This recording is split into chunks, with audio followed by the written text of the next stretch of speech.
मित्रों, आज की शाम हम सब इकट्ठा हुए हैं।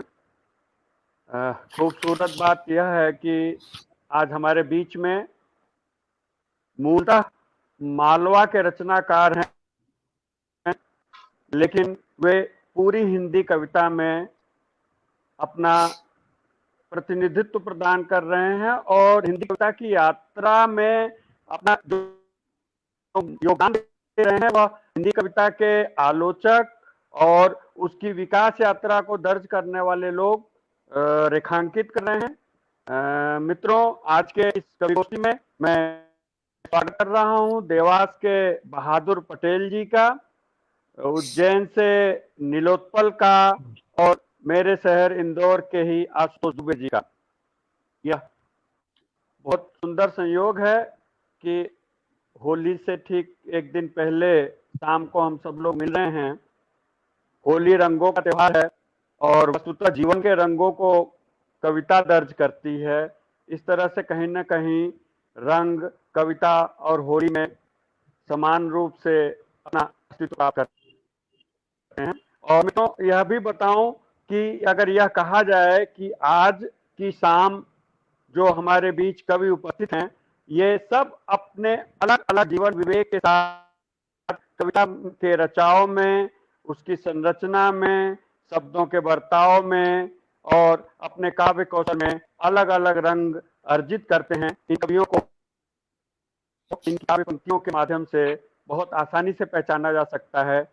सबसे बड़ी बात यह है कि हमारे समय के सभी ओर छोर को दर्ज करने वाली कविताएं इन कवियों के पास मिलती हैं।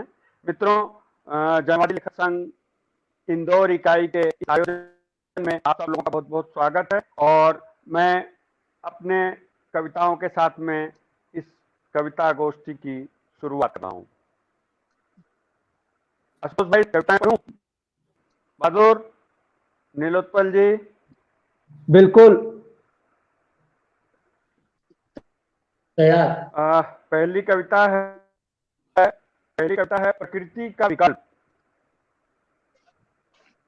प्रकाश पर सूर्य के एकाधिकार से मुक्ति मिल गई है। सूर्योदय को स्थगित करने में लगे हैं फ्लडलाइट। दीमक नहीं बचेंगे पृथ्वी पर, खड़े कर दिए गए हैं प्लास्टिक के पेड़। नदियों को सुखाकर ही दम लेंगे, उनकी हाइड्रोजन और ऑक्सीजन मिलेंगे पैकेट में, पानी की विकल्प की तरह। हवा को कारखानों में कैद कर दिया गया है। सांस लेने का संयंत्र संसद में लगा है। वहीं पर तय किया जाएगा किसको कितनी सांसें। बादल भटक गए हैं, बरसात के लिए लगा दिए गए हैं विशालकाय झरने। हमारी तकनीकी मेधा ने खोज लिए हैं प्रकृति का विकल्प। कभी भी तैयार हो जाएगी नई धरती, जिसमें कविता के लिए कोई जगह नहीं होगी।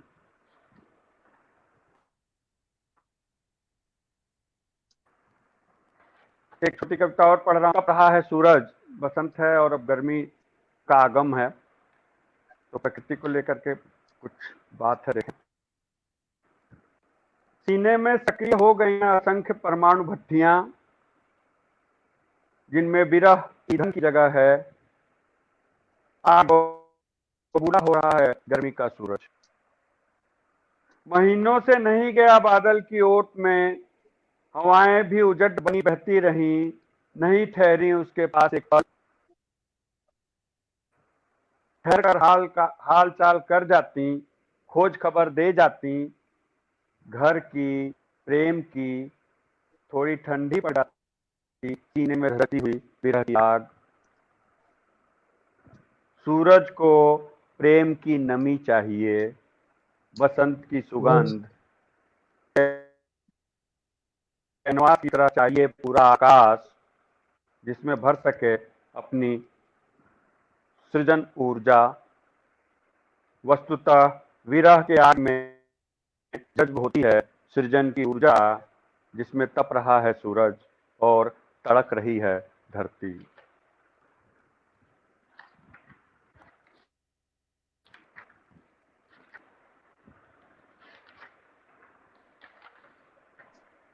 एक दो छोटी छोटी कविताएं और उसके बाद आगे बढ़ेंगे। कवि नहीं अकवि सही, कवि नहीं अकवि सही कविता का शीर्षक है। दो पार्ट में है कविता। पहला अंश पढ़ रहा हूं। शब्द मेरी अहेली हैं, जिन शब्दों से करता हूं प्यार, वे अपने अर्थ में हो जाते हैं घृणित।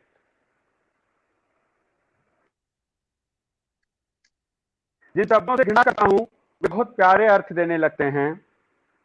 मान लेता हूं शब्दों को ब्रह्म और वे ब्रह्मलीन हो जाते हैं। जिन शब्दों को पुल्लिंग समझता हूं बन जाते हैं स्त्रीलिंग। जिनको स्त्रीलिंग वे उभयलिंग में बदल जाते हैं। शब्दों के इस जादुई खेल में बिगड़ गई है मेरी भाषा। का की जगह लिख देता हूं की हो जाती है का। भाषा की इतनी गड़बड़ी के बावजूद लिखता हूं कविता, निश्चय बहती भावों की सरिता। इसका एक छोटा दूसरा अंश है। कवि हूं, मेरी भाषा सधी और सटीक होनी चाहिए। शब्दों को गुलाब की तरह खिलना चाहिए। कविता इतनी चुस्त होनी चाहिए कि गुंजाइश न हो अनर्थ का। व्याकरण में गलतियों की छूट नहीं, लय कविता का प्राण।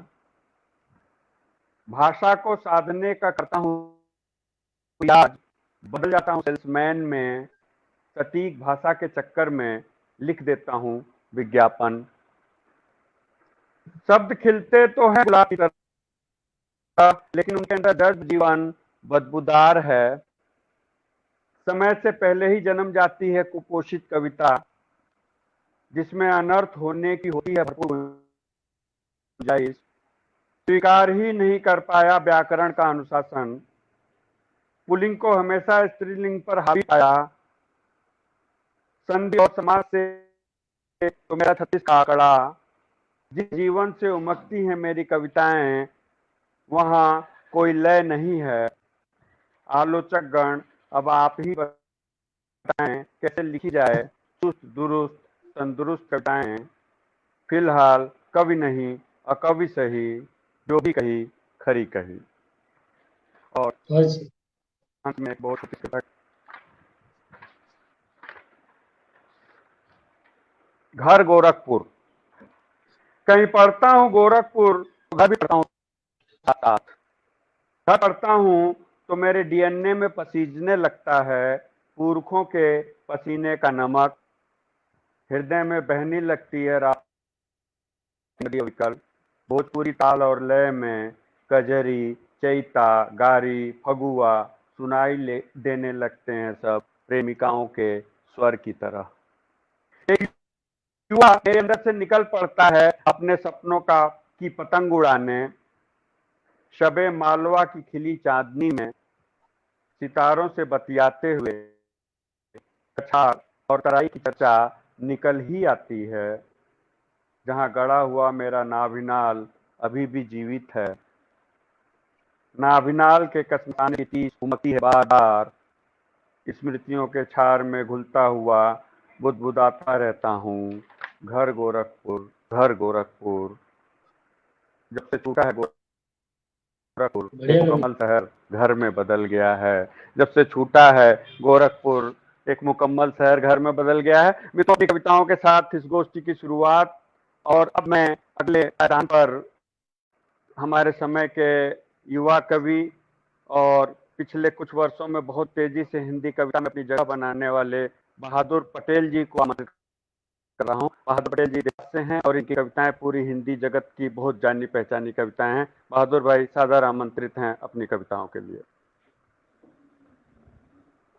धन्यवाद प्रदीप भाई और नीलोत्पल भाई, आशुतोष भाई, स्वागत। और प्रदीप कांत भाई दिख नहीं रहे। आप सभी को नमस्कार। और यहाँ जो लोग देख रहे हैं, जो मित्र देख रहे हैं साथी, उनको सबको नमस्कार। शुरू करता हूँ कविता। पहली कविता है तुम्हारा अनुवाद। मेरी आवाज ठीक आ रही है? ठीक है बहादुर।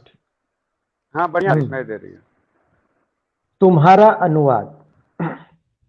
तुम एक भाषा हो जिसे मुझे सीखने समझने में बहुत वक्त लगा, यूं कहें कि अरसा लगा।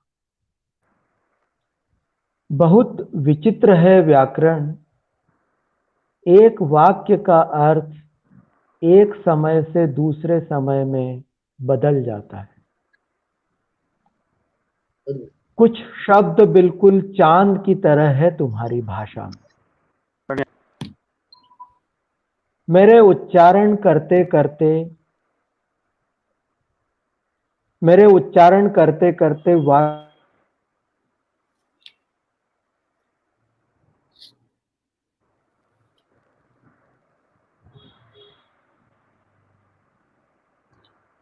बहादुर माइक बंद हो गया है। हाँ जी, अब है ना?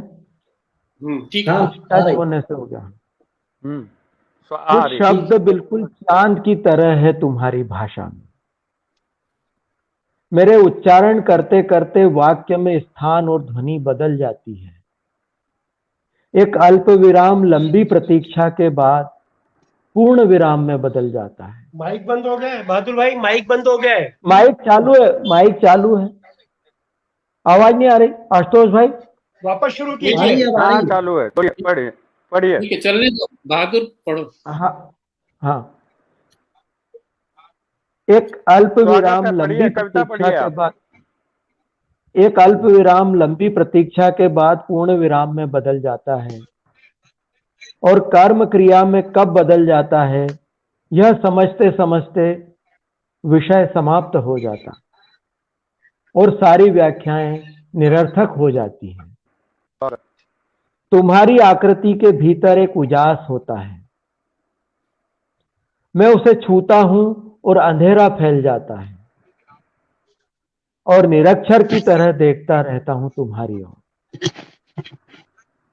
दरअसल अनुवाद करना चाहता हूं मैं तुम्हारा अपनी भाषा में, लेकिन पूरा अनुवाद करने के बाद पढ़ नहीं पाता, क्योंकि तब तक मेरी अपनी भाषा भी अपना अर्थ खो देती है। अगली कविता है जी, धन्यवाद। बस आप चुप हो जाएं, बस आप चुप हो जाएं। मनुष्य की उत्पत्ति के बाद धीरे धीरे मूर्खों की संख्या बढ़ती गई। मूर्ख बनाने वाले शासक की भूमिका में आते गए, इससे दोनों का काम मजे में चल रहा था।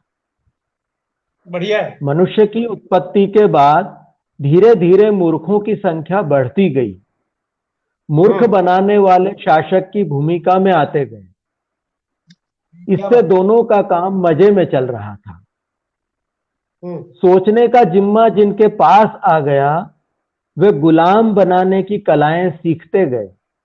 बहुत अच्छे, वाह। वे सोचने का जिम्मा जिनके पास आ गया, वे गुलाम बनाने की कलाएं सीखते गए। वे जानते थे मूर्खों की ताकत का सही इस्तेमाल। वे जानते थे मूर्खों की ताकत का सही इस्तेमाल। उन्होंने कई तरीके आजमाए और अंततः ईश्वर और धर्म की रचना की। कुछ और आए, फूट डालो राज करो की नीति के साथ, और वे सफल हुए। यह एक सूत्र हमारी सत्ता की दाढ़ में लगा। मूर्ख चारा बने उनके लिए। मूर्ख चारा बने। अब समय बदल गया है जनाब। हाफ माइंड लोगों की तादाद बढ़ती जा रही है। अब मूर्खों को इसी में तब्दील किया जा रहा है धीरे धीरे। अब समय बदल गया है जनाब। हाफ माइंड लोगों की तादाद बढ़ती जा रही है। अब मूर्खों को इसी में तब्दील किया जा रहा है धीरे धीरे। वे आएंगे, तर्कहीन बातें करेंगे, धमकियां देंगे, आपका सिर दुखाएंगे, आपका सिर दुखाएंगे। आखिर सत्ता तो यही चाहती है कि बस आप किसी तरह चुप हो जाएं। आखिर सत्ता तो यही चाहती है कि बस आप किसी तरह चुप हो जाएं।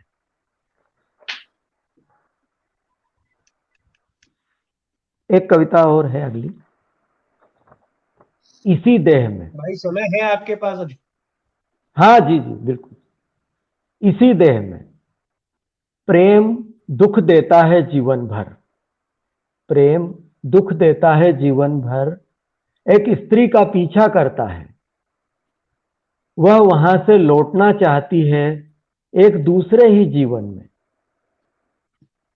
दूसरा जीवन उसका मन का नहीं, रमना चाहती है उसमें ही।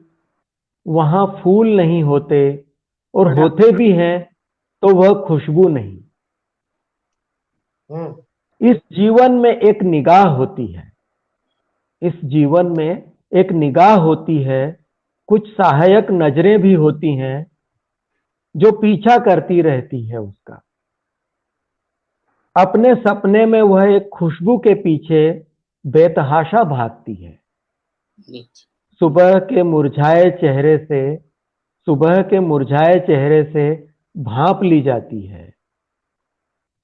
बिस्तर की सलवटें उसका हाल जानती हैं, जिन्हें वह रोज मिटा देती है। सपने के भीतर का दृश्य उसका पीछा करता रहता है। आईने में अपने चेहरे को वह पहचान नहीं पाती। एक हाथ हमेशा उसके साथ साये की तरह चलता है। एक हाथ हमेशा उसके साथ साये की तरह चलता रहता है। वह उसे प्रेम करता रहता है, पुचकारता हुआ। उसकी पवित्रता पर संदेह करता रहता है। उसी पर बरसता है तो वह कांप जाती है। दूसरे जीवन में विश्वास पाने के लिए उसका सच कहना कि कोई आया था एक बार उसके जीवन में, कि कोई आया था एक बार उसके जीवन में, बस यूं ही गुजर गया था बहुत पास से। रोज उससे यही पूछा जाता है, पास और दूर का अंतर समझाओ, पास और दूर का अंतर समझाओ। कितने राहगीर थे जो यहां तक आते रहे, सफर करते रहे उसकी देह में। घूरती नजरों के सामने मेमने सी लाचार कांपती है वह, हाथ जोड़ती है, मुंह से लार के साथ खून की बूंदें टपकती है। वह लगातार लगातार कहती है, इस जीवन और सपने में भी तुम्हारे सिवा इस देह में कोई नहीं रहता, तुम्हारे सिवा इस देह में कोई नहीं रहता। बहुत अच्छा, बहुत अच्छा। अगली कविता कुछ संग्रह से। जी धन्यवाद। प्राचीन रास्ता। एक रास्ता हूं प्राचीन, मैं खुलता हूं एक पुराने दरवाजे से। मुझसे गुजरता है इतिहास, बहुत सारे पत्थर बिछे हैं देह पर। यह बोझ सदियों की पराधीनता जितना। ठुकी है कीलें आज तक दरवाजों की आत्मा पर। वर्षों पुराना दर्द आज भी रिश्ता है। लोहे पर जंग का थपका खूबसूरत आकार ले चुका। लोहे पर जंग का थक्का खूबसूरत आकार ले चुका। इनके ख्वाबों में आज भी घोड़े की हिनहिनाहट ठुकी है नाल की तरह। सन्नाटा बुनता है कभी भय और कभी उत्सुकता। जीने का मन होता है उस समय में कि तभी राजा के चेहरे से डर जाता हूं। राजा निकलता रहा यहां बिना अपने पैरों के, सैनिकों और चाकरों के कदम पर। थरथराता रहा मैं और सुगम हुआ राजा के लिए। थरथराता रहा मैं और सुगम हुआ राजा के लिए। अब सैलानियों के अलावा आता नहीं यहां कोई, बस उनके कोलाहल और खुशी के पल बूटों से छिले बदन पर लगा जाते हैं मरहम। लोकतंत्र का राजा भी सुना है आजकल जमीन पर नहीं चलता। लोकतंत्र का राजा भी सुना है आजकल जमीन पर नहीं चलता, और हवा में चलने वाले लोग होते हैं खतरनाक। यह भोगा है मैंने। इसके बहुत अनुयायी है शायद, जो धड़धड़ाते हुए आते हैं और रोन देते हैं सारी मानवता। राजा कोई भी हो साहब, ऐसे ही आते हैं। सुना है यह इतिहास बदलने और दुरुस्त करने में बताता है अपने को माहिर। राजा कोई भी हो साहेब, ऐसे ही होते हैं। सुना है यह इतिहास बदलने और दुरुस्त करने में बताता है अपने को माहिर। यह सुनकर ही मेरी रूह कांप जाती है। यह सुनकर ही मेरी रूह कांप जाती है। अच्छी कविता बहादुर भाई। जी धन्यवाद। बढ़िया बढ़िया। ये आखिरी कविता पढ़ रहा हूं, है ना। स्वागत। वह गुजराती लड़की। वह गुजराती लड़की बहुत पुरानी बात है, यूं भी कह सकते हैं कि बचपन की बात। और बचपन कितना याद रहता है, बिल्कुल धुंधले पुराने कागज की तरह, जिसके कई शब्द चमकीले भी होते हैं और कुछ कागज के पिछले भाग पर उभरे हुए रंगहीन। बस इसी तरह दिखती है मुझे वह लड़की, जिसका नाम शहनाज था। साबरमती के रेलवे क्वार्टर में हमारे बगल में रहती थी। इंजन ड्राइवर के 3 बेटों के बाद इकलौती थी वह। अक्सर मेरे साथ उसकी बातें होती थी। उन बातों के कुछ टुकड़े दीमक खाए कागज पर लिखी इबारत से सुनाई देते हैं मुझे। दरअसल एक बीज था हमारे पास, जिसे वह बोती और मैं सींचता। हम किसान की तरह थे उस समय। हमें जाति, समाज, धर्म से कोई लेना देना नहीं था। वह बेधड़क घुस आती मेरे भीतर और मैं उसके। उसके खुदा में मेरा जिक्र था। मेरे मंदिर में उसके नाम की घंटी बजती। एक दिन विदा होना ही पड़ा उससे। उसने हाथ हिलाया, मैंने जवाब में अपने होठ हिलाए, लेकिन आवाज नहीं, सिर्फ समझ थी। यूं ही चलती रही जिंदगी। उसे आज भी याद करता हूं, सोचता हूं गोधरा में बच गई होगी। उसे आज भी याद करता हूं, सोचता हूं गोधरा में बच गई होगी। गुजरात के दंगे में भी रही होगी सही सलामत। अभी अभी हो रही मार काट में भी नहीं मारी गई होगी। संदेह घेरता है कि कब तक बची रहेगी वह ऐसे समय में। अगर वह जिंदा होगी तो मेरे बारे में भी ऐसा ही सोचती होगी। मेरे होठों की बुदबुदाहट की तेज आवाज उसे डरा देती होगी और वह अपने कानों पर हथेलियां रख लेती होंगी। अगर वह अब जिंदा होगी तो मेरे बारे में भी ऐसा ही सोचती होगी। मेरे होठों की बुदबुदाहट की तेज आवाज और वह अपने कानों पर हथेलियां रख लेती होगी। मुझे उसके हिलते हाथों का अर्थ अब समझ में आया। मुझे उसके हिलते हाथों का अर्थ अब समझ में आया। धन्यवाद।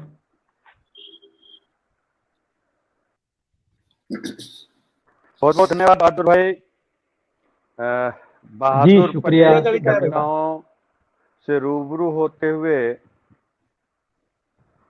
हम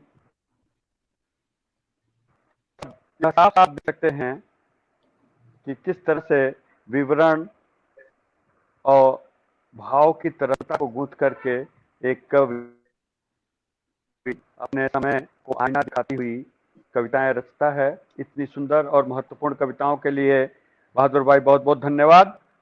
अब मैं अगले क्रम में उज्जैन के नीलोत्पल जी को सादर आमंत्रित कर रहा हूं। नीलोत्पल हमारे समय में कविता की व्यंजना और शब्दों के बर्ताव को लेकर के जिस तरह के प्रयोग किए हैं और जो अर्जित किया है इन्होंने, वह हिंदी कविता को न केवल समृद्ध करती है बल्कि जनमानस में व्यापक भी करती है। नीलोत्पल हमारे समय के बहुत ही समर्थ कवि हैं और हिंदी कविता में अपनी बहुत महत्वपूर्ण स्थान रखते हैं। मैं सादर आमंत्रित कर रहा हूं नीलोत्पल को अपनी कविता पाठ के लिए।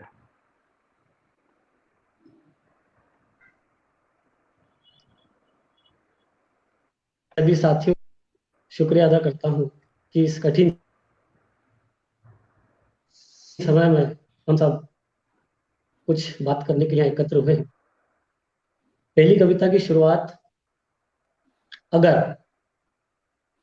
अगर आप बेजा मुंह नहीं खोलते, समझो आपने एक किस्म की निरर्थकता बचा ली।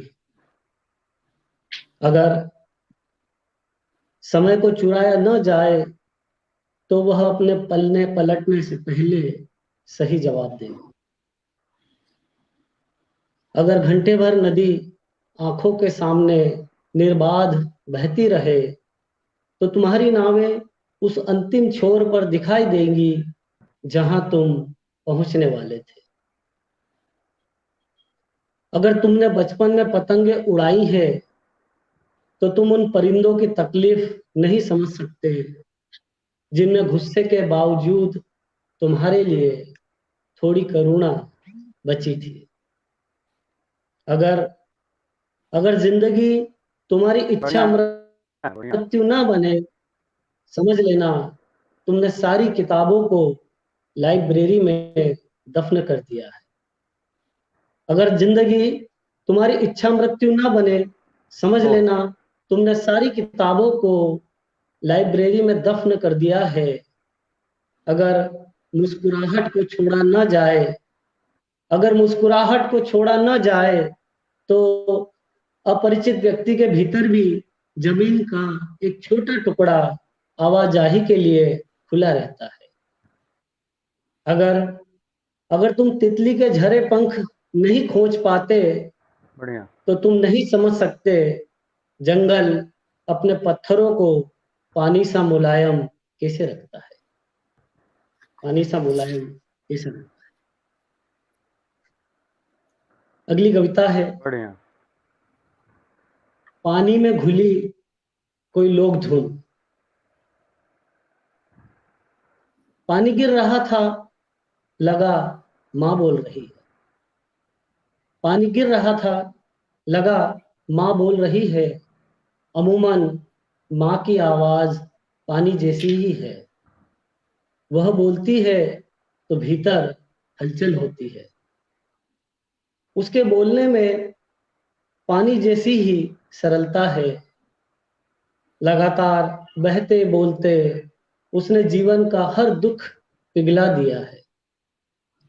बचपन में जब वो थपकियां देकर सुनाती थी, बचपन में जब वह थपकियां देकर सुनाती थी, पीठ नाव में बदल जाती, पानी हिलोर भरता और हमारी सारी नावें नींद में डूब जाती। उसकी अनुपस्थिति में हर चीज बोलना बंद कर देती। उसकी अनुपस्थिति में हर चीज बोलना बंद कर देती, जैसे पानी जमीन में और गहरे उतर गए।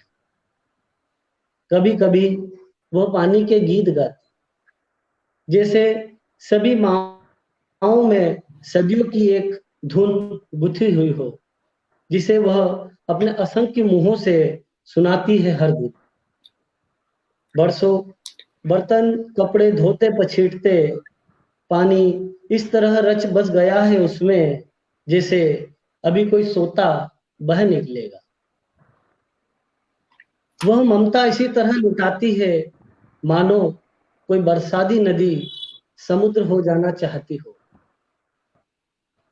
माँ पानी में घुली बढ़िया है। हुई, माँ पानी में घुली हुई कोई लोक धुन है। क्या बात, बहुत बढ़िया। शुक्रिया। अच्छी कविता, बढ़िया। बढ़िया। शुक्रिया सभी का। किसानों पर कुछ कविताएं हैं छोटी छोटी आप सभी के समक्ष। जीवन में रोटी खाना उस वक्त अपराध लगता है जब उसे बनाने और उपजाने वाले हाथों में छाला उभर। जीवन में रोटी खाना उस वक्त अपराध लगता है जब उसे बनाने और उपजाने वाले हाथों में छाला उभर आए। रोटी का कौर मुंह में जाने से पहले हाथ थरथराए। सिर्फ छाला नहीं दिखे, छाले की संक्षिप्त कहानी भी पढ़ी जाए। सिर्फ छाला नहीं दिखे, छाले की संक्षिप्त कहानी भी पढ़ी बढ़िया जाए। इसे बढ़िया अगली, बढ़िया। इसे किसान शीर्षक से अगली।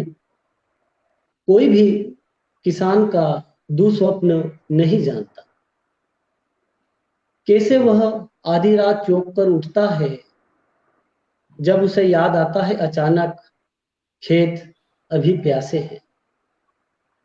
आधी रात आधे संसार के साथ सोई रहती है। आधी रात जीवन का सबसे लंबा पहर होता है। आधी रात महल का चौकीदार घर की याद करता है। आधी रात राजा की नींद जैसी होती है जब उसके चारों तरफ गहरा सन्नाटा पसरा होता है। इस आधी रात में ठंड अधिक है, इस आधी रात में ठंड अधिक है और कोयले बहुत कम। इस आधी रात में महाजन का खर्राटा जोर से गूंजता है। खेत अभी प्यासे हैं। आधी रात किसान जोर से कपकपाता है। आधी रात किसान जोर से कपकपाता है। इसी सीरीज में अगली कविता। बढ़िया। मैं पेड़ों में अपने पुरखों को देखता हूँ। मैं पेड़ों में अपने पुरखों को देखता हूँ जैसे हल में किसान को। पिताजी कहते थे घर के आसपास पेड़ों की मौजूदगी हमें उस स्वप्न से जोड़ती है जिसे अनंत आंखों ने संजोया था, हमारी निरंतरता का स्वप्न। मैं खेत की डांगर पर उगे उस पेड़ को देखता हूँ जिस पर हल की फाल इस तरह टिकी है जैसे कोई पुरखा किसान के भेष में आराम से लेटा हो। इस दृश्य में विलीन होती मेरी आत्मा, इस दृश्य में विलीन होती मेरी आत्मा मानव इतिहास को शिकारी से किसान हो जाने तक महसूस करती है। इस दृश्य में विलीन होती मेरी आत्मा मानव इतिहास को शिकारी से किसान हो जाने तक महसूस करती है। इसी सीरीज में अगली। कच्ची मिट्टी के सकोरे में पानी भरकर चारों दिशाओं में रख देने से जितनी जल्दी सकोरा टूट जाए अच्छी बारिश की उम्मीद बन जाती है। किसान जानता है जेठ आषाढ़ भादो सावन इनके नाम की गुथी मोटी रोटी के तड़कने से मानसून अच्छा होता है। किसान जानता है गेहूं तिल बाजरा चना ज्वार मूंग उड़द जौ एक थाली में पहाड़ की तरह रखकर गुड़ की एक छोटी सी डली पर जब पहली बार मक्खी बैठे उस गुड़ पे, समझो पैदावार बेहतर होगी, किसान जानता है। आखातीज पर चलने वाली हवा का रुख जानकर मानसून को पढ़ना किसान जानता है। लांगड़े नृत्य, अकाल और बारिश की कमी, गोलवरी नृत्य, अच्छी बारिश का धन्यवाद अदा करता आदिवासी किसान यह भी जानता है। दुनिया की तुम्हें समझना, पृथ्वी को समझना है। दुनिया की कोई किताब तुम्हारे इस अनुभव से बड़ी नहीं। क्या समय है? क्या समय है आपके पास नीलोत्पल भाई? समय हाँ है? हाँ, अभी पढ़िए, अभी है सुनाइए बहुत समय सुनाइए। है। जी जी, इसी सीरीज से अगली कविता है। प्रलय के समय राजा सत्यव्रत ने नाव में किसी तरह के आयुध या शस्त्र को नहीं रखा। प्रलय के समय राजा सत्यव्रत ने नाव में किसी तरह के आयुध या शस्त्र को नहीं रखा। उन्हें भान था किसी तरह के शस्त्र से दुनिया नहीं बचती, इसलिए अगली पीढ़ी को सौंपने के लिए नाव में बढ़िया। औषधियों इसलिए अगली पीढ़ी को सौंपने के लिए नाव में औषधियों और बीजों को रखा, किताब और रोशनी को जगह दी। यह प्रकृति से मिलने वाले किसान का आरंभिक बिंदु था। एक अंतिम कविता और इसी सीरीज से। अगर ऋण देने से अंतिम नहीं है, अभी और भी अगर कविताएं ऋण पढ़नी है आपको। जी अभी और पढ़नी है अगर नीलोत्पल? ऋण जी जी जी जी अगर ऋण पैसा देने से उतर जाता तो हमने बरसों नमक, अनाज और शिक्षा के दाम चुकाए हैं। देश के लिए अनेकों तरह के टैक्स भरे हैं। अगर प्रेम का मूल्य चुक जाता तो हम दिलों को संस्पर्श करने के बजाय बाजारों से फूलों की ढेरों लड़ियां ले आते। अगर दाम चुकाने से किताबें समझ आ जाती तो हम उन्हें अपने भीतर नहीं बसाते। क्योंकि माता पिता को अगर धन दौलत से नवाजते तो हर घर अनाथालय हो गया होता। गोदाम भरने से अन्य देवता को प्रसन्न किया जा बढ़िया है भाई, सकता बढ़िया। गोदाम भरने से अन्य देवता को प्रसन्न किया जा सकता तो गुलामी की नई तहरीरें लिखी जा सकती। मिट्टी से उऋण होना असंभव है मित्रों। बढ़िया। शुक्रिया बढ़िया। सभी साथियों का धन्यवाद। नीलोत्पल और पढ़ो ना। मुझे लगता है अधिक मैंने पढ़ दिया है, 5-7 कविताएं पढ़ अगली दी। एक कविता और पढ़िए। नीलोत्पल भाई पढ़िए कविता। चलिए ठीक। पढ़िए भाई, अभी एक कविता अंतिम कविता पढ़िए। और पढ़ देता हूँ। जी जी जी जी एक अंतिम कविता पढ़ रहा हूं। सवाल यह है तुम किस चीज से बचाना चाहोगे दुनिया को। सवाल यह है तुम किस चीज से बचाना चाहोगे दुनिया को, हथियार से, बाजार से या प्यार से। हथियार अगर तुम्हारी जरूरत है तो तुम दुनिया नहीं खुद को बचाना चाहते हो। हथियार अगर तुम्हारी जरूरत है बढ़िया तो है भाई, बहुत अच्छा है। तुम दुनिया नहीं खुद को बचाना चाहते हो। अगर तुम बच गए तो समझो तुम एक जंगल के बीच हो जहां कटे पेड़ों के नीचे दबे परिंदों की आंखों में एक बसा खूबसूरत स्वप्न तुम चाहते हो उसे घर ले आया जाए। लेकिन जैसे ही छूते हो तुम वह टूट जाता है। तुम अगर बाजार को चुनते हो तो निश्चित ही जहां तुम दाव फेंकोगे वाह, बढ़िया। तुम्हें अपने खरीदे कई प्रतिरूप दिखाई देंगे। यह दुनिया कमोडिटी की तरह होगी जहां तुम तय करोगे भाव और उसके उतार चढ़ाव। तुम्हारी जीत ही जीत होगी लेकिन जैसे ही तुम सोचोगे अपनी हार के बारे में, मारे जाओगे। तुम अगर प्रेम के साथ हो तो कहना मुश्किल है, तुम उदास नहीं होगे। तुम अगर प्रेम के साथ हो तो कहना मुश्किल है, तुम उदास नहीं होगे, बल्कि हर अवसर पर घेरा जाएगा तुम्हें, कई दीवारों के भीतर चुने जाते हुए, जब तुम मुस्कुराते मिलोगे बरसों बाद भी। कई दीवारों के भीतर चुने जाते हुए, जब तुम मुस्कुराते मिलोगे बरसों बाद भी, लोग निराश नहीं होंगे, जैसे ही तुम बिखर जाओगे दुनिया के हर दुख में। जैसे ही तुम बिखर जाओगे दुनिया के हर दुख में। शुक्रिया।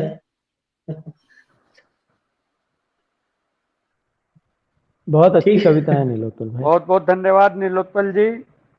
शुक्रिया अभी शुक्रिया हम सभी। नीलोत्पल की कविताएं सुन रहे थे और हमें महसूस हो रहा था कि किस तरह से कविताएं अपने समय से अनुभवों को चुन करके दर्ज करती हैं और यह अपने आप में एक नए और बहुत खूबसूरत समय का स्वप्न हमें दिखाती हैं। इतनी महत्वपूर्ण और सुंदर कविताओं के लिए नीलोत्पल को बहुत बहुत धन्यवाद। अब मैं शुक्रिया। इस गोष्ठी के अंतिम कवि और हिंदी कविता के महत्वपूर्ण हस्ताक्षर आशुतोष दुबे जी को आमंत्रित करूंगा, लेकिन मैं इसके पहले कहना चाहूंगा कि आशुतोष दुबे पिछली शताब्दी के अंतिम दशक में दस्तक देते हैं कविता के दरवाजे पर और पहले दशक में हिंदी कविता के के बीच में खड़े होकर कहते हैं कि देखो मालवा से आया हूं और हिंदी कविता का प्रतिनिधित्व कर रहा हूं। हमारे आस्वाद हमारी अभिव्यक्तियां और इनसे जो खड़ा होने वाला संसार है, इसमें हिंदी कविता कितनी सुंदर और समृद्ध होती हुई दिखाई दे रही है। इस आत्मविश्वास और इस समर्थता के साथ हिंदी कविता में बहुत ही महत्वपूर्ण स्थान अर्जित करने वाले हमारे प्रिय कवि आशुतोष दुबे को सादर आमंत्रित कर रहा हूं अपनी कविताओं के लिए। मित्रों, मुझे पूरा विश्वास है इन कविताओं से गुजरने। स्वागत आशुतोष जी। स्वागत आशुतोष भाई। बहुत बहुत धन्यवाद स्वागत प्रदीप। भाई आशुतोष जी, स्वागत। बहुत बहुत शुक्रिया। और जलेस की इस गोष्ठी में सबसे अच्छी बात यह है कि बहुत दिनों बाद हमारे जो बहुत स्नेहिल मित्र हैं और बहुत अच्छे हस्ताक्षर हैं हिंदी कविता के, उनके साथ कविता पढ़ने का मौका मिल रहा है। हालांकि हम सब दूर दूर बैठे हैं, लेकिन फिर भी यहाँ पर सब इकट्ठे दिखाई दे रहे हैं और एक दूसरे को सुन रहे हैं, एक दूसरे को देख रहे हैं। तो ये बहुत दिनों में ऐसा संयोग हुआ है, तो ये बहुत अच्छा लग रहा है। बहुत अच्छा लग रहा है सही में। मैं कुछ कविताएं सुनाऊंगा जो मैंने बहुत बहुत व्यवस्थित रूप से तो नहीं चुनी है, लेकिन कभी कभी इस तरह से भी करना चाहिए कि एक तरह की रैंडमनेस में आपको कविताएं सुनाना चाहिए। मैं कोशिश कर रहा हूँ कि अपने जो अभी तक की चीजें हैं उसमें से एक दो कविताएं मैं आपको सुनाऊं। तो ये कविता है। एक मिनट आशुतोष भाई, हाँ, फरमाइश आ गई है, कहानी कविता जरूर सुनाइएगा वसंत सकर गाय। अच्छा अच्छा, जरूर जरूर जरूर जरूर जरूर जरूर। कहानी से पहले नाटक। आज विश्व रंगमंच दिवस भी है, तो अपन नाटक से शुरुआत करते हैं। इस कविता का शीर्षक है नाटक के बाहर। नाटक के बाहर। शाकुंतल के पन्नों से निकलती है शकुंतला, मृच्छ कटिकम से वसंत सेना। शाकुंतल के पन्नों से निकलती है शकुंतला, मृच्छ कटिकम से वसंत सेना। दोनों नदी के तट पर पेड़ की छाह में बैठकर देर तक करती रहती हैं कालिदास और शूद्रक की बातें। जाल डालकर वह मछेरा भी वहीं बैठा होता है। जाल डालकर वह मछेरा भी वहीं बैठा होता है। लगभग जान ही ले डाली थी जिसकी, राजा की अंगूठी ने, और बाद में बमुश्किल छूट पाया था जो राजसेवकों से पान फूल का शिष्टाचार निभाने के बाद। दोनों बतियाती हैं देर तक, पुरानी सखियों की तरह छेड़ती हैं यहाँ वहां के किस्से। शकुंतला बताती है कि किस तरह चौथे अंक के चौथे श्लोक ने सोने नहीं दिया था कालिदास को 4 रातों तक। वसंत सेना याद करती है कि कैसे सुनते रहे थे शूद्रक मिट्टी की गाड़ी की ध्वनि नाटक के समाप्त हो जाने के बाद भी। इसके बाद शकुंतला कहती है, बड़ी देर हो गई, चलती हूं। 7वें अंक के मरीचाश्रम से आई थी, पर भरत को वहीं छोड़ लौटना होगा मुझे प्रथम अंक के कण्व आश्रम में, जहां गौतमी मेरी प्रतीक्षा में होंगी। ऋषि गए होंगे सोम तीर्थ और तपोवन में चले आ रहे होंगे राजपुरुष। उधर वसंत सेना को खोजते आ जाता है शकार, कहते हुए, तुम कहाँ थी अब तक? मैंने तुम्हें कहाँ कहाँ नहीं ढूंढा, यहां तक कि चारुदत्त के घर भी गया, उसी ने बताया कि तुम यहीं कहीं होंगी। तब लौट गई शकुंतला आश्रम में और चली गई वसंत सेना शकार के साथ। वह बूढ़ा मछेरा मगर लौटा नहीं नाटक में। तजुर्बे से सीख चुका था वह, अंगूठी यदि निकले मछली के पेट से तो भी दूर रहना चाहिए राजा के दरबार से। बहुत बढ़िया, बधाई। ये कविता है आखिरी इच्छा। वे कौन से शब्द होते हैं जिन्हें इधर उधर से इकट्ठा करते ही उनमें भभक उठती है इच्छा की लौ? वे कौन से शब्द होते हैं जिन्हें इधर उधर से इकट्ठा करते ही उनमें भभक उठती है इच्छा की लौ? इच्छा का कितना ताप पहुंच पाता है उसकी इबारत गढ़ने वाले शब्दों में। आखिरी इच्छा के शब्दों में कितनी आग होती है, कितना जल। आखिरी इच्छा के शब्दों में कितनी आग होती है, कितना जल। शायद वह लौटना चाहेगी फिर एक बार पहली इच्छा की तरफ। रास्ते में मिलने वाली कामनाओं की अछोर भीड़ से बचती हुई वह पार करेगी एक जीवन का बीहड़। आसान नहीं होगा यह, आसान नहीं होगा यह। छली गईं और छलने वाली, दुलराई हुई और दुत्कारी गईं, क्षुब्ध, घायल, हंसती, रोती इच्छाओं के बीच से रास्ता बनाना। पगलाई हुई कोई इच्छा अचानक एक पत्थर उठाकर फेंक सकती है उसकी तरफ। ठोकर खाती, टूटती पड़ती, कांटों में उलझती और संभलती वह उतरेगी कई सीढ़ियां, चढ़ेगी पहाड़, पार करेगी जंगल, नदियां, मैदान और पहुंचेगी उदास के उस पहले कण तक जो उस नम और कुनकुने अंधेरे में सबसे पहले दाखिल हुआ था, जहां एक दूध भरा स्तन जगा रहा था शिशु अधरों को। जन्म ले रही थी पहली इच्छा और उसे गढ़ने वाले शब्द कहीं नहीं थे उस समय।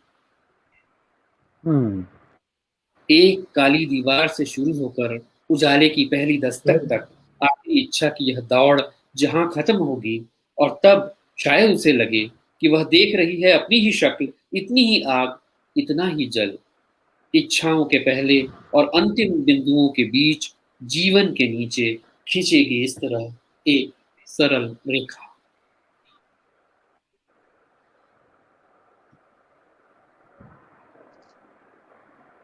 ये कविता है शर्तें लागू। शर्तें लागू। आपने देखा होगा विज्ञापन जब छपते हैं तो जो डिस्प्ले एड होते हैं उनमें बहुत बारीक अक्षरों में कहीं नीचे एक फुटनोट में शर्तें लागू लिखा होता है। बराबर। प्रलोभन की उकसाती इबारत के नीचे, प्रलोभन की उकसाती इबारत के नीचे बारीक फरेबी हरफों में लिखा है शर्तें लागू।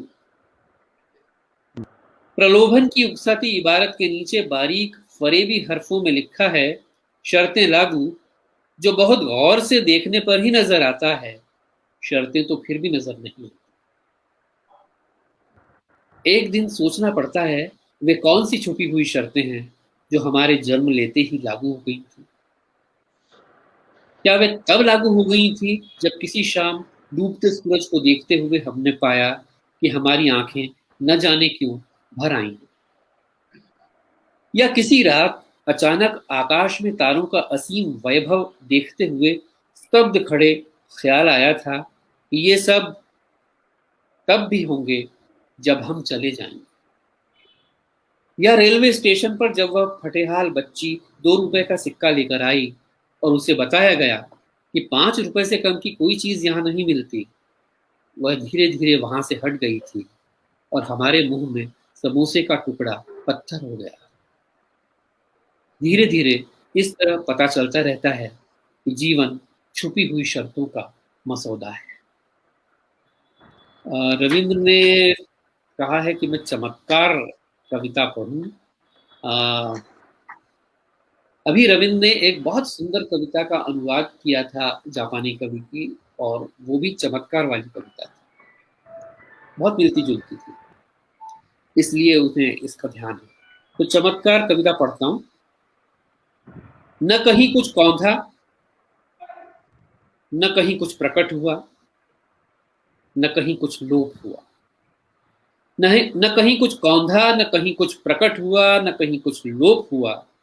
हवा वैसे ही चली, चिड़िया वैसे ही उड़ी, जल वैसे ही बहा, फूल वैसे ही खिले, तारे वैसे ही उगे।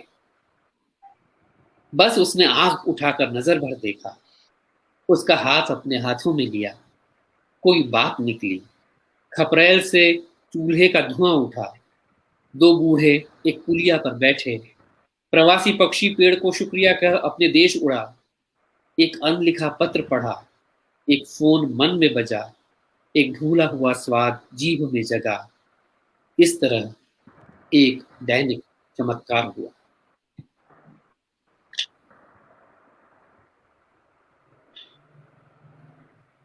ये कविता है दुश्मनों के लिए एक दुआ। अजात शत्रुओं से मुझे हमदर्दी है, अजात शत्रुओं से मुझे हमदर्दी है। वे लोग कितने अकेले होते हैं जिनके दुश्मन नहीं होते। हम उनके अवगुणों को चित्त में धरते हैं, वे हमारे।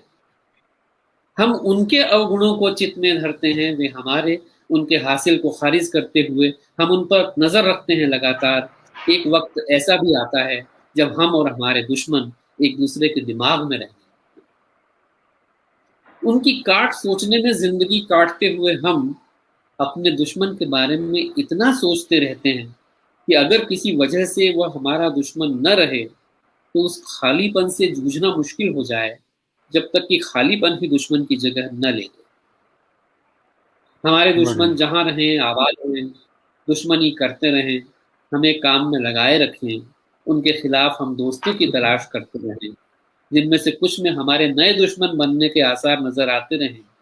इस तरह कभी कमी न हो और हमारी दुनियाओं का कारोबार चले।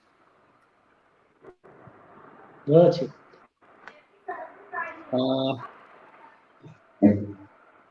ये कविता है मूरत। जब तक व्यक्ति था तब तक जैसा था वैसा था, जब तक व्यक्ति था तब तक जैसा था वैसा था। फिर उसे प्रतीक बनाना पड़ा, पर प्रतीक भी बहुत काम नहीं आते, इसलिए उसकी मूर्ति लगानी पड़ी। और उसे विशाल बनाना पड़ा, पर उतना विशाल भी काफी नहीं था, तो उसे और विशाल बनाना पड़ा कि असर में कोई कसर बाकी न रहने पाए। यह एक दैत्याकार महान का निर्माण था। मनुष्य अपना सीमित जीवन जीते हैं और यह उनके हक में है। मनुष्य अपना सीमित जीवन जीते हैं और यह उनके हक में है। पर बुद्ध इतने खुशकिस्मत नहीं होते। उन्हें याद दिलाते रहने की मुश्किल बेगार पर खड़ा किया जाता है, और वह भी सिर्फ अपनी ही नहीं, उनकी भी जिन्होंने उन्हें तामीर किया। इसलिए अक्सर वे थके हुए और बेजार नजर आते हैं, अपनी किसी खास मुद्रा में गिरफ्तार, शून्य में देखते हुए। कबूतर और कौवे उन पर बैठकर अपनी थकान उतारते हैं, और बीट सिक पथराई हुई महानताएं अपने इस इकलौते जायज इस्तेमाल के लिए उनकी शुक्रगुजार होती है। और मेरे ख्याल से अब ये अंतिम कविता जो वसंत भाई ने जिसके लिए कहा था, कहानी। अंतिम कहानी कविता में तो एक, हम निर्धारित करेंगे, जी सर, तो अंतिम कविता तो हम तय करेंगे। अंतिम कविता एक संचालक बात निर्धारित करेंगे। जी जी। कहानी में एक पका हुआ फल था, पर कहानी उसकी नहीं, उसके लापता स्वाद की थी। कहानी में बड़ा एक पका हुआ फल था, पर कहानी उसकी नहीं, उसके लापता स्वाद की थी। कहानी घर की थी, पर घर वालों की नहीं, घर की छत पर चिपकी छिपकली के धीरज और कोने में बने जाले के ऐश्वर्य में झूलती मकड़ी की थी। कहानी में साइकिल पर घर लौटता हुआ आदमी था, पर कहानी साइकिल, घर और आदमी की नहीं थी। दिन भर की थकान की थी और इंतजार की थी, और उसे आता देख खेलते बच्चों की झटपट खुल गई किताबों की थी। कहानी कुर्ते पर चाय के दाग की थी, गुमी हुई चाबी की थी, जिसने खुद गुम कर अपने ताले को फिकवा दिया था। अलमारी में बिछे कागज के नीचे से अचानक 100 के 2 नोट मिल जाने की खुशी की थी। गरम गरम भात से उठती भाप की थी, बुरे दिनों में कट गई जेब के अफसोस की थी, जो अच्छे दिनों में भी होता रहता है। कहानी में जो था, उसकी ओट से कहानी झांकती थी। बढ़िया बढ़िया। है ना? बहुत और पढ़िए भाई, और बहुत पढ़िए। बस ये अपन इसी के साथ इसको अंतिम रखते हैं। अचानक रात में, छोटी सी कविता है। अचानक रात में, अचानक रात में कोई टिटहरी बोलने लगे, बोलने लगे यह तो तुम कह रहे हो, पर वह बोल रही है या गा रही है या चीख रही है या रो रही है या खुश हो रही है, यह तुम कुछ नहीं जानते। बोलने लगे यह तो तुम कह रहे हो, पर वह बोल रही है या गा रही है या चीख रही है या रो रही है या खुश हो रही है, यह तुम कुछ नहीं जानते। तुम तो रात के सन्नाटे में एक आवाज सुन रहे हो, जिसका व्याकरण तुम्हारी पहुंच से परे है। धन्यवाद आप बहुत अच्छी सबका, कविता। बहुत बहुत। जैसा मैंने कहा, मुझे बहुत अच्छा लगा सब लोगों को देख के। और प्रदीप ने रविंद्र भाई कह रहे हैं थोड़ी सी संकोच मत गड़बड़ करो। की। प्रदीप ने अपनी कविताएं बहुत पहले पढ़ दी, जबकि प्रदीप को और पढ़ना था, कम भी पढ़ी और सबसे पहले पढ़ दी, तो हम उनको उतना सुन नहीं पाए जितना हम सुनना चाह रहे थे। तो मेरे ख्याल से तो इस कवि ये गोष्ठी को किसी कविता से होना चाहिए। बहुत ठीक बात है बहुत बहुत आशुतोष जी। धन्यवाद आशुतोष भाई। मैं आयोजक हूं और मुझे बेहद खुशी है कि हिंदी कविता के इतने महत्वपूर्ण कवि और हस्ताक्षर हमारे बीच में उपस्थित थे। तो हमारा आग्रह भी था, मन भी था, और हम सब लोग यही चाहते थे कि हम आप तीनों को ज्यादा सुने और अच्छे से सुने। मैं जनवादी लेखक संघ इंदौर इकाई की तरफ से आप सब कवियों का स्वागत करता हूं। और कहते हैं कि जब आपको अपने आसपास भरोसे लायक कुछ भी ना दिखे, तो आप कविता के पास जाइए। कविता हर स्थिति में, हर काल में आपके भरोसे के लायक होती है। और जब ऐसे कठिन समय में, हम ऐसे तासा समय में जी रहे हैं, महामारी का एक प्रकोप और दूसरी अन्य तमाम समस्याएं हमारे ज्वलंत हैं और हमारे जीवन को तबाह करने पे तुली हुई हैं, ऐसे समय में तो निश्चित रूप से ही हमें अगर कहीं से भरोसा मिलेगा तो कविताओं में मिलेगा। मित्रों, इस वाक्य को चरितार्थ करने वाली कविताएं आज हमारे बीच में आई हैं और मुझे पूरा विश्वास है कि इन कविताओं के अनकहे को आप सब लोग अपने साथ लेकर जाएंगे। मैं एक बार फिर देवास के बहादुर पटेल जी को धन्यवाद करता हूँ। नीलोत्पल उज्जैन से पधारे हमारे बीच इतनी महत्वपूर्ण कविताओं के साथ, बहुत बहुत धन्यवाद। और आशुतोष को कोई धन्यवाद नहीं, इसका तो हम लोगों को उतना ही हक भी है और होना चाहिए। और इतनी महत्वपूर्ण कविताओं के साथ ये निरंतर चालू रहना चाहिए। और आशुतोष से बहुत सारी कविताएं सब लोगों को न केवल सुनना है, बल्कि आशुतोष से कविताओं को सीखना भी है। बहुत बहुत धन्यवाद सभी मित्रों का, विशेष रूप से फेसबुक और अन्य विधाओं से जुड़े बहुत सारे लोगों का मैं जनवारी लेखक संघ की तरफ से धन्यवाद करता हूं। और अब माइक पुनः प्रदीप कांत के हाथ में, जिन्होंने इस सारे आयोजन को एक मूर्त स्वरूप दिया। धन्यवाद बहादुर पटेल, विनोदपल और आशुतोष, सब मेरे अपने हैं, फिर भी धन्यवाद। प्रदीप ने बढ़िया संचालन किया। ये बात हो रही कि उसकी आवाज ने थोड़ा सा डिस्टरबेंस रखा, पता नहीं क्यों, जो भी हुआ होगा, पर अंततः धन्यवाद कि हम आपस में इसी प्लेटफॉर्म के माध्यम से मिले, हमने एक दूसरे को बहुत दिनों बाद देखा। मैं आभारी हूं आप सबका, और जितने श्रोता दर्शक जो भी यहाँ थे उन सबका भी आभारी हूं। शुक्रिया, नमस्कार। नमस्कार, शुक्रिया।